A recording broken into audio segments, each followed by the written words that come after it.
What would you do if, within just a few minutes, a woman dismissed and underestimated at a lavish gala suddenly caused an entire room of powerful people to fall silent? What if the ones laughing at her had no idea they were standing in front of the person who held the fate of the biggest deal of the night? And if her silence was not surrender, but the signal of a collapse already set in motion, could you resist staying until the end to see who truly owned the room? In a room where each glass of champagne cost more than a year's rent, a woman was told she did not belong. The music continued to flow, the crystal lights still shimmered, but the words split the Orion Crest Gala open like a fracture that could not be sealed. Evelyn Carter stood near the champagne tower, her simple white dress making her seem out of place among perfectly tailored tuxedos and sequined gowns. No logo, no statement jewelry, no visible sign of the power standing quietly in her presence. Laughter rippled from one corner of the room, sharp and effortless. Victor Blackwood leaned back slightly, lifting his glass, his eyes sliding over Evelyn as if she were part of the service staff. Beside him, Helena Blackwood stood composed, pearls resting neatly against her collarbone, her polite smile edged with ice. A subtle gesture followed, then a quiet call for security, soft enough to sound refined, clear enough to command. Evelyn did not react immediately. She drew in a slow, steady breath. The sensation was familiar, like an echo from earlier rooms, earlier moments. The boardroom she had been asked to leave because her name was not on the list. The global negotiation where she had been mistaken for an assistant. Each time, the silence had settled the same way, and each time she had learned exactly what that silence meant. She raised her phone to her ear, unhurried, unshaken. Her voice was low and firm, as if delivering an order prepared long before this night. Begin phase 1. The security guard approached, polished shoes tapping lightly against the marble floor. His gaze shifted from the badge on Evelyn's wrist to Helena's expectant expression. A single hesitation hung in the air, brief but visible. Evelyn noticed it immediately, the moment when protocol collided with prejudice. Across the room, Claire Monroe, a young financial reporter, lifted her phone a little higher. She did not know who the woman in white was, but she recognized the stillness in her posture, the kind that did not ask permission to be heard.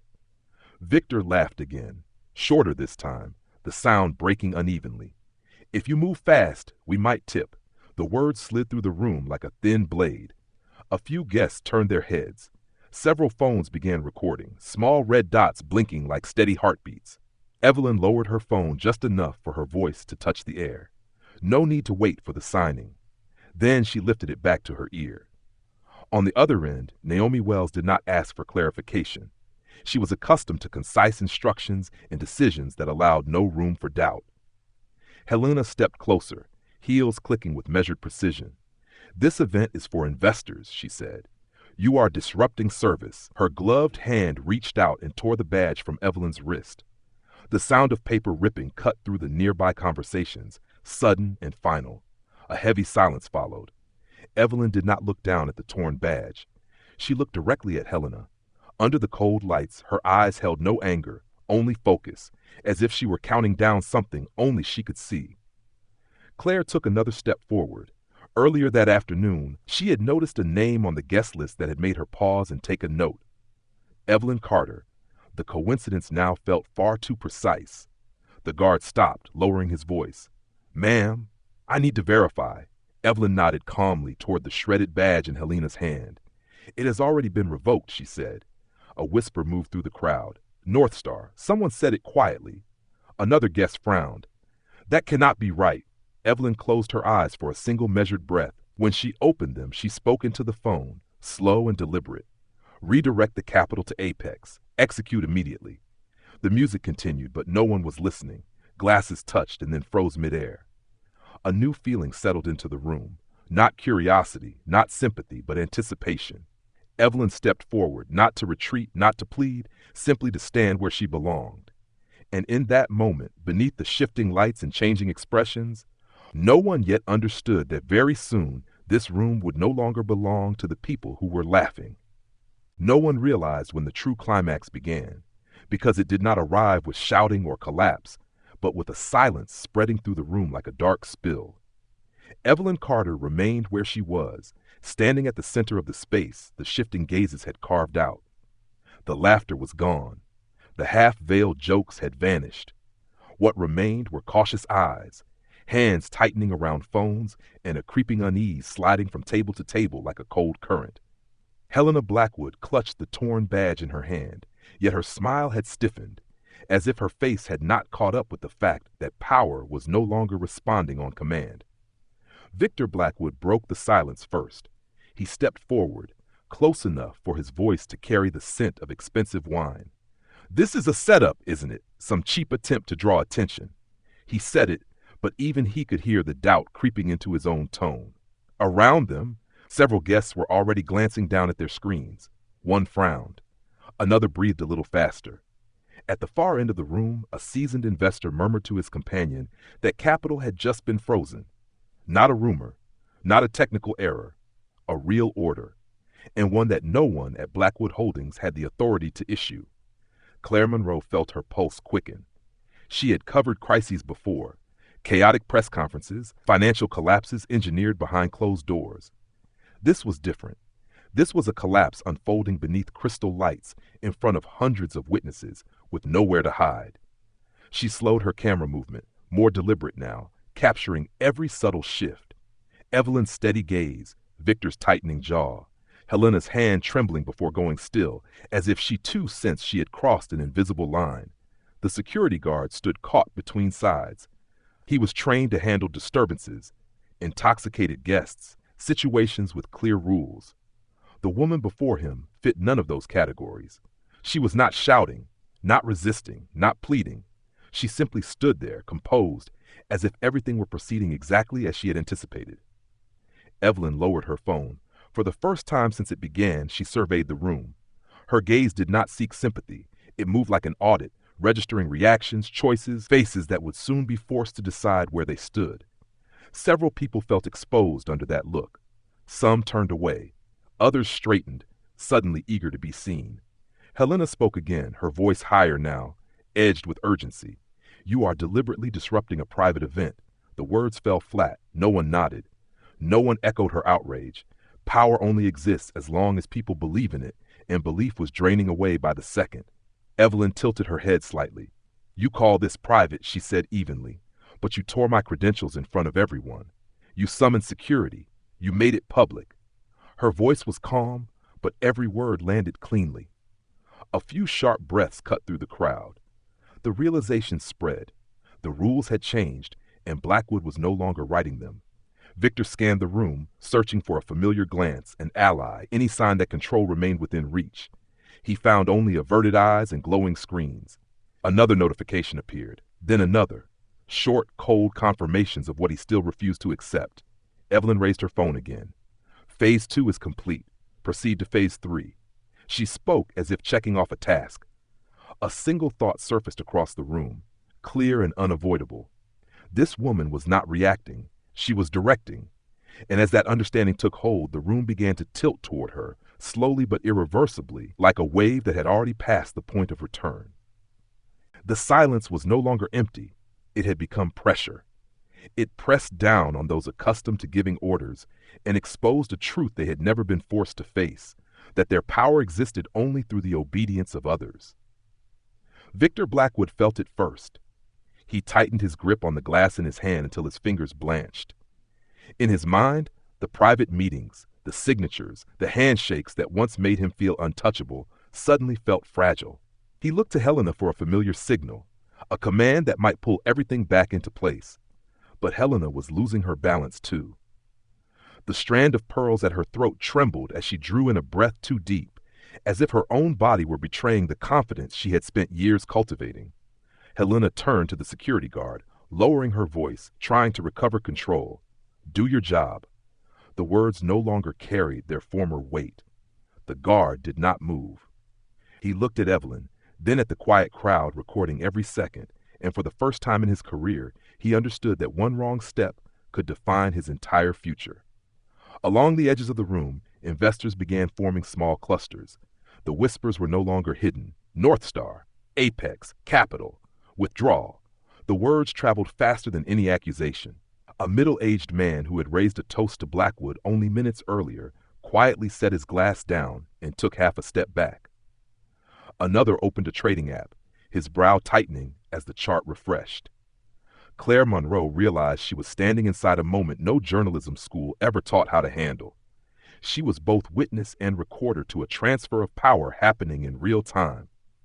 She focused her lens on Evelyn. The woman had still said no more than necessary, yet that restraint only made the chaos around her sharper. Evelyn felt the room's instability like a collective heartbeat falling out of rhythm. She remembered learning early on that real power does not need to take space. It only needs to stand still and let everything else rearrange itself. She looked at Victor, her gaze not harsh, just clear. He thought this was a performance. But performances require an audience willing to believe. His audience was leaving. Victor spoke, the mockery gone. Who do you think you are? The question landed like a final lifeline thrown in desperation. A few people held their breath. Others already sensed that the answer, when it came, would not resemble anything they had heard before. Evelyn did not answer immediately. She let her eyes move across the room, noting each face, each choice. Some turned away in fear. Some stood straighter out of curiosity. Some had quietly decided to align themselves with whoever emerged victorious, even before knowing who that would be. She allowed the moment to stretch, long enough for the waiting itself to reveal its nature. Then she spoke, her voice low and steady. I am the one who gave you the opportunity to enter this room. She did not raise her voice or embellish the words, yet they fell with weight. A ripple of murmurs spread. Helena took a small step back, instinct warning her that she was standing on the wrong side of history. A new notification appeared on several screens at once. A familiar name vanished from a partner list. A supply line was suspended. No explanation, no announcement. Those who understood did not need one. Evelyn raised her phone again, her gaze unfixed on any single person. Proceed to the next phase. And in that moment, those who believed they controlled the room understood something too late. They were not being attacked, they were being replaced. No one was arguing anymore. Arguments require the belief that a choice still exists, and that belief had drained from the room like air pulled from a sealed chamber. Evelyn Carter said nothing further as the notifications continued to spread. She sensed the shift in the room through the smallest movements. A guest set a glass down slowly, as if afraid of making a sound. Another took half a step back and then stopped, unwilling to move forward and afraid to leave. Eyes that had once been sharp and dismissive now turned calculating, measuring where they should stand when this was over. Victor Blackwood turned away, struggling to maintain composure. He spoke to an advisor nearby in a low, urgent voice. Call the board. Now! Even as he said it, he knew he was too late. Boards did not like being forced to react to realities already made public. They preferred to know first. Tonight, Victor was no longer that person. Helena stood rigid, her hands clasped too tightly together. In her mind, every familiar scenario collapsed. There would be no private call to smooth things over. No closed room for negotiation. No time to reshape the narrative. Everything was unfolding in plain sight, and that realization carried a sharper fear. The woman standing before them was not merely withdrawing from a deal. She was controlling the tempo of their collapse. Claire Monroe recognized it at the same moment. She was no longer filming out of instinct alone. She was documenting a lesson. Her camera moved across the crowd, capturing expressions before they could be concealed. A financial advisor turned away from the lens. A young investor looked directly at Evelyn with a mix of respect and unease. Claire understood then that real power does not announce itself. It simply allows others to recognize it. Evelyn stepped forward once more. No one blocked her. No one asked for credentials. The path opened on its own, not from fear, but from awareness. She stopped at the center of the room, where the light fell cleanly, and this time she spoke so everyone could hear. Not loudly, not provocatively, just a statement. This deal is not canceled. It has been reassigned. A wave of murmurs followed, not from shock, but from comprehension. There is a profound difference between loss and replacement. Some guests began to nod slowly, as if convincing themselves they had anticipated this all along. Others were already sending messages no longer addressed to Blackwood. Victor spun back toward her. He wanted to object, to reclaim the floor, but the words lodged in his throat. What he saw could not be undone. Relationships were recalibrating without his consent.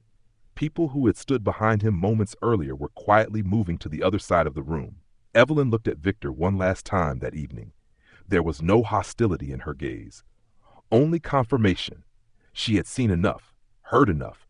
The decision had been made long before she entered this room. What everyone was witnessing was not her reaction to an insult. It was the execution of a plan already in motion. She turned toward the exit. The music still played, but it sounded distant now, as if it belonged to a different event altogether. As Evelyn walked away, the conversations behind her shifted in tone. They were no longer about who she was. They were about how everyone else would adapt to a new order. Claire kept her camera trained on Evelyn's retreating figure until the doors closed. In that moment, she understood this story would not end here. What had just happened was only the surface. Beneath it ran a deeper current, where power was changing direction quietly, without negotiation, and without turning back. The room did not collapse all at once. It fractured from within, slow and deep, like ice splitting beneath the surface without a sound. Evelyn Carter had stepped away from the center of the lights, yet her presence remained, seeping into every conversation, every glance, every silent decision being made. Small groups formed and dissolved just as quickly. No one stayed still. Stillness now meant being left behind, and those who had lived on power understood that better than anyone. Victor Blackwood clenched his jaw and retreated toward his table, where a handful of close advisors gathered around him. Their voices were low and urgent, sentences overlapping, none of them fully finished. The word spoken most often was not loss, but control. Control was slipping through their fingers, piece by piece, in a way that could not be stopped by commands or reputation. Helena sat down, her hand resting against the cold surface of the table. She looked around, searching for a familiar face to anchor herself to, but the people who once would have stood beside her now avoided her gaze. Not out of hostility, but out of instinct. In her mind, a single question repeated, growing clearer by the second. Where had they gone wrong? Not in strategy, not in contracts, but in the moment they believed they could humiliate someone in public without consequence. Claire Monroe had changed positions. She was no longer pressed against the wall. She moved closer, choosing an angle that revealed the entire room. Her camera captured the small movements the main stage never showed. An advisor pulling out his phone, then slipping it back into his pocket, hesitating. An investor whispering to the person beside him, eyes fixed on the exit where Evelyn had disappeared. Claire realized the story had shifted into a new phase. This was no longer the eruption. This was the aftermath. In a quiet corridor behind the ballroom, Evelyn paused. The lighting was softer here. The music faded into a distant hum. Naomi Wells appeared at her side without needing to be called. They exchanged a look, a form of communication shaped by years of decisions that allowed no margin for error. Naomi spoke quickly, precisely. Capital was already moving. Several partners had reaffirmed their positions. A few were waiting for the next signal. Evelyn nodded. She did not smile. She did not tense.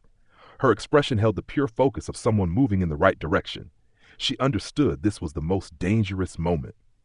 The opposition was stunned, but not yet finished. The observers were still deciding whether to step forward or retreat. Every move now had to be exact. Back in the ballroom, Victor finally received the call from the board. He listened longer than expected. When he ended the call, his shoulders sagged. No one asked what had been said.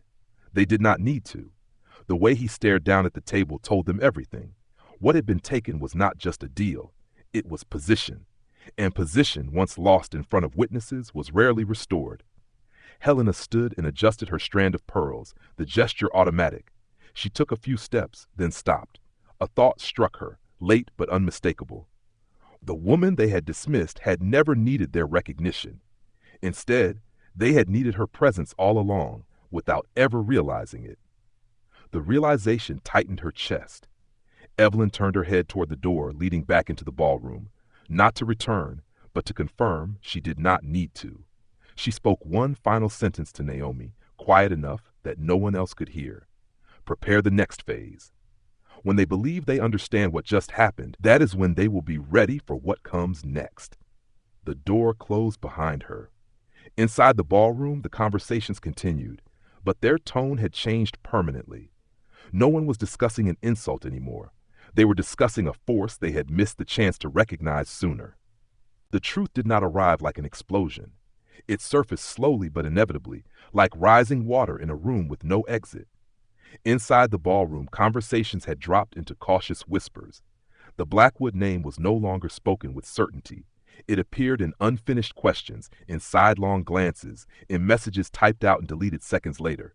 No one wanted to be the last person standing beside a power that was slipping away. Victor Blackwood rose again. This time, he was not seeking support. He was searching for answers. He moved toward Claire Monroe, his voice lowered, tension no longer concealed. "What do you know?" Claire did not answer right away. She kept her camera steady, her eyes fixed on him. In that moment, Victor understood something too late. When the press goes quiet, it means they are waiting for confirmation. And that confirmation was not coming from him. In the corridor behind the ballroom, Evelyn and Naomi had entered a quieter space. A small lounge with warm lighting where real decisions were finalized. Naomi placed her tablet on the table, the screen filling with live updates. Capital transfers confirmed. The most hesitant partners had just signaled agreement. Apex Alliance had officially assumed control of the deal. Evelyn studied the screen, not to celebrate, but to verify. She knew this moment would be misunderstood. Many would call it retaliation. Some would call it ruthless. To her, it was consequence. A sequence set in motion the instant she had been dismissed as insignificant. Naomi looked up. "One step remains," she said. "Public disclosure. The statement is ready. Media is waiting." Evelyn paused for a single beat, not from hesitation, but from understanding the weight of what came next. Once spoken, there would be no retreat, not for her, but for those who had placed themselves directly in the path of truth. She nodded. "Do it." Back in the ballroom, the lights dimmed slightly, not by design, but because attention had converged on a single point.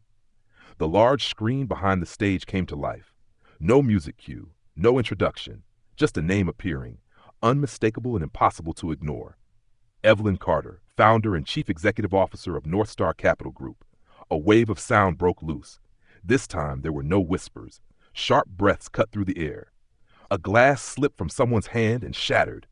Victor stood frozen. Every final piece locked into place at once. The calls, the board's silence. All of it pointed to the same conclusion. Helena felt her legs weaken. She gripped the edge of the table, eyes locked on the screen. The woman whose badge she had torn away, whose removal she had demanded, was the one holding authority over the largest deal her family had staked everything on this year. The truth did more than shock her. It collapsed the entire structure of belief she had relied on. Claire Monroe held her camera steady. She knew she was capturing a moment that would be replayed endlessly. Not because of Blackwood's fall, but because of the unmistakable arrival of real power. Power that did not need to step onto a stage to prove itself. It only needed to be seen. Evelyn entered the ballroom again. This time, no one stopped her. No one mistook her. The path opened through delayed recognition. She halted beneath the lights and looked directly at Victor and Helena. No anger, no mercy, only truth placed exactly where it belonged. She spoke, her voice calm but carrying. "I did not come here to be recognized. I came because I own this deal, and tonight I chose to give it to someone else." There was no doubt left, no room for pretense. The chapter did not end with applause or argument. It ended with a shared realization. This room had never belonged to Blackwood. They had only borrowed it, and now the true owner had taken back the key. The collapse did not happen in a single instant. It spread like a fracture running through a wall, quiet but unstoppable. The moment Evelyn Carter's name appeared on the large screen, the room shifted. No orders were given, no explanations offered. Phones began to vibrate in unison, then vibrated again. Faces that had moments ago been firm and assured started to pale. Some people turned away immediately, as if remaining in the wrong place for even one more second might pull them down with it. Victor Blackwood felt the floor tilt beneath him. He opened his mouth to speak, to say anything at all, but no sound came out. The people who had stood close only minutes earlier had already stepped back. Not out of hatred, but out of understanding. Distance, now, was self-preservation. Helena could no longer maintain the posture of control. The pearls at her throat felt heavy, a bitter reminder of everything she had once believed to be untouchable. She scanned the room, searching for a loyal glance, but found only avoidance. Longtime associates offered brief, polite nods before turning away, a final courtesy before severing the tie. Claire Monroe sensed the rhythm of the room change completely. This was no longer a gala, it had become a scene.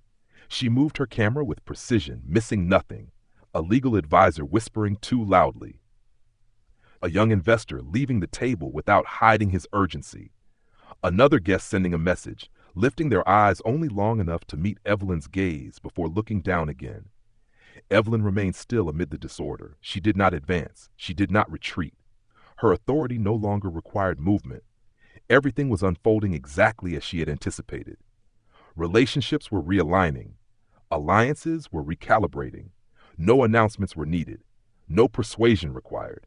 A sharp sound cut through the air as a chair scraped back. A couple stood and left the Blackwood table without a word. Then another followed. Then another. The retreat was orderly, but the message was unmistakable.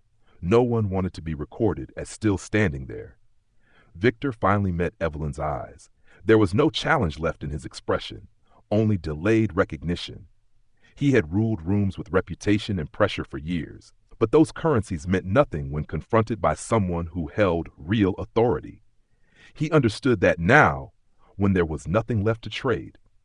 Helena whispered something under her breath, but no one responded. She lowered herself into her chair slowly, as if moving too fast might cause everything to collapse completely. In her mind, a single question repeated without mercy. If they had asked her name at the beginning, if they had treated her like a person, would the ending have been different? Claire felt the weight of the moment settle on her shoulders. She knew this footage would travel far, not because of the humiliation of a powerful family, but because of the lesson it carried. Real power is quiet. It does not announce itself. It waits for the moment it can no longer be ignored. Evelyn turned away. No one stopped her. There was no reason left to try. As she walked, the conversations behind her faded, then disappeared altogether.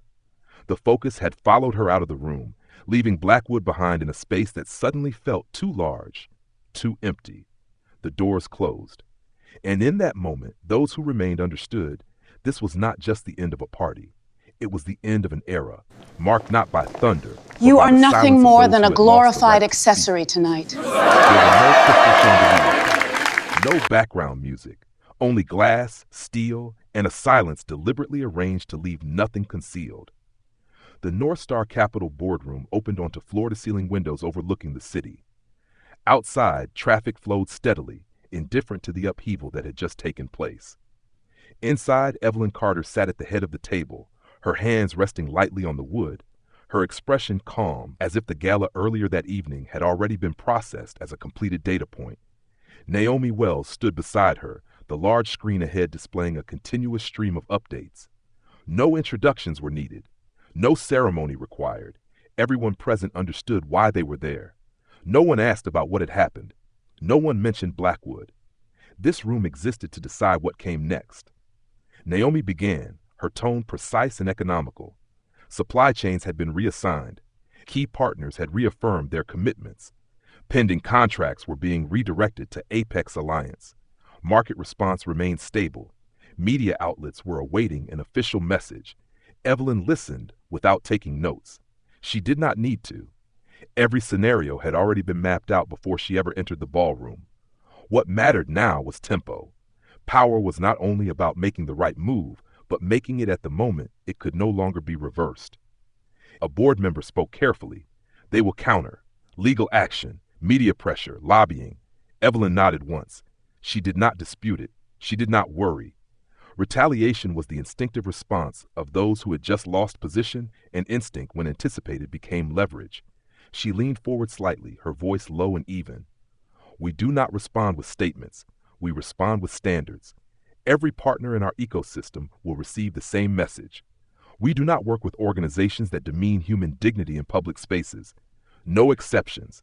A pause followed, not from surprise, but from clarity. This was not punishment. It was a principle. And once a principle was applied consistently, it became the new rule of engagement. Naomi tapped the screen, bringing up a list of suppliers marked by level of integration. Evelyn indicated several names without elaboration. Freeze, preemptive acquisition, exclusive extensions.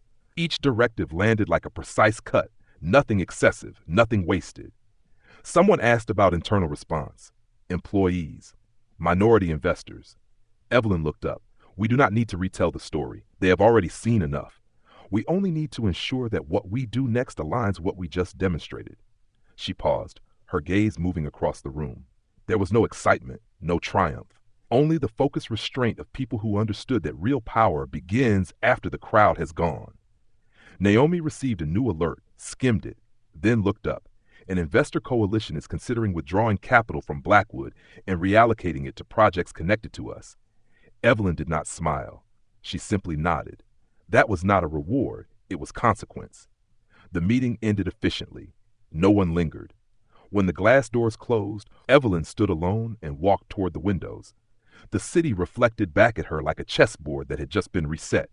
The pieces had not disappeared. They had only shifted positions because the player had changed. Her phone vibrated softly. A brief message from Naomi. Everything is moving as planned. Evelyn set the phone down. She already knew.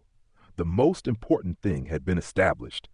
Not the collapse of a single family, but a new standard. One where power no longer hid behind noise, but stood firmly on discipline and choice. No one was calling it revenge anymore. Those who were paying attention understood this was the phase where every choice left a mark. The morning after the gala, the city woke to a different rhythm. The news was no longer sensational. It was calm, precise, cold in the way financial reports are cold. Headlines did not ask who was right or wrong.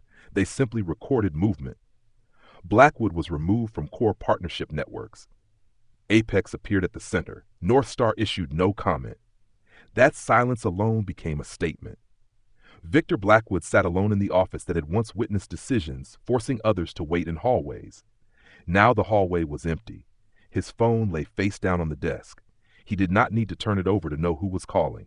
The board, lawyers, crisis advisors, every call carried the same question, whether there was still a way back. Victor knew the answer before hearing it. Power does not reverse once it has been clearly seen. Helena stood by the window of the family home, her fingers tightening around her strand of pearls out of long habit. She replayed the moment she tore the badge, summoned security, believed the room belonged to her. No one in the family mentioned that night anymore. This silence was different. It was not waiting. It was acknowledgement. Across the city at North Star, operations continued with an efficiency that bordered on indifference. There were no emergency meetings, no long emails. Processes moved forward with different names now appearing on the lists. Evelyn Carter crossed the lobby, greeting a few people with a brief nod. No one asked if she had slept. No one asked how she felt. They understood those answers were no longer relevant. Naomi Wells updated her as they walked the corridor together. Several former Blackwood partners had reached out. Different tones, identical content, requests to talk, requests to clarify, requests to repair. Evelyn listened without slowing her pace. She asked only one question. Had they issued a public apology to the person they had demeaned? Naomi paused. No, she said. Then there is nothing to discuss, Evelyn replied. In a small meeting room with lighting designed to reveal rather than conceal, Evelyn reviewed the final list. There was little left to do.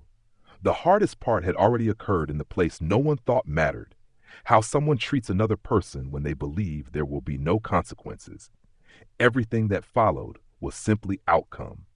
Claire Monroe sent her rough cut to the newsroom. She added no commentary. She let the images speak, the silences, the averted gazes. The moment the name appeared on the screen, the editor responded with a single line. Keep it intact, no headline needed. That afternoon, a group of independent investors announced their withdrawal from Blackwood. There was no accusation, no outrage. Only a statement that they were adjusting to new market standards. The phrase repeated across reports. New standards. No one mentioned Evelyn by name, yet everyone understood who had set them. Evelyn stood alone in her office as the light over the city softened. She thought back to that night, not with pride, but with inspection. Had every decision aligned with her values? Had every action left room for dignity? She knew power, without discipline, becomes the very thing she had just dismantled. Her phone vibrated gently. A short message from Naomi. All reactions have stabilized, no deviations beyond projections. Evelyn replied with a single word. Good? She returned to her desk. No apology letters were opened, no offers reconsidered. This chapter did not end in victory. It ended in clarity. Once the truth has been seen, no one can pretend it never existed.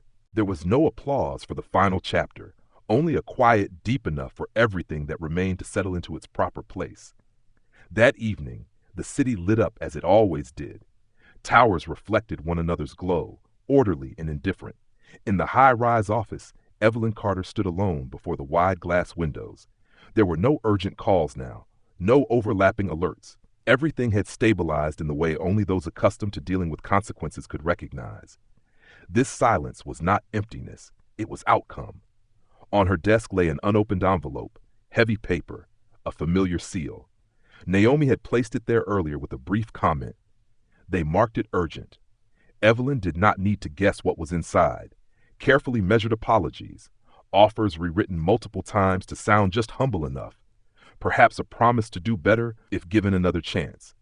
She did not touch the envelope, not out of disdain, but out of understanding something simple. Some conversations only carry meaning if they happen in public, at the exact moment when people choose how to treat one another. After that, every word is only reaction. Evelyn returned to her desk and opened her screen. The news feed moved steadily. The gala was no longer described as a scandal. It was framed in neutral terms.